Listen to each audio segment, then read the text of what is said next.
কি বলছো? তোর মায়ের এটা কেউ চুদে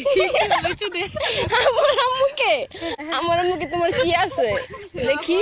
তোমার ওইটা আছে, আমার আব্বু যেটা আছে। তাহলে তাহলে যে বলো, ভিডিও করতে তাহলে বলছো কেন? যেটা পারবার না সেটা কেন বলো?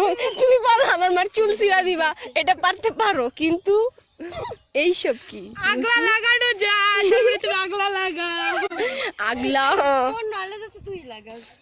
ও দেন দেন দেন কারা চুচ্ছিলি ক মোড়ে ক কারা শোনাই শোনাই শোনাই ক ক শুরু কর ক। আশফাক, তারপরে অর্ণব, ইমন, নীরব, ইমন, চুত মারা ইমন আমার বয়ফ্রেন্ড না। রাহি, হাতভাঙ্গা প্রান্ত। Likey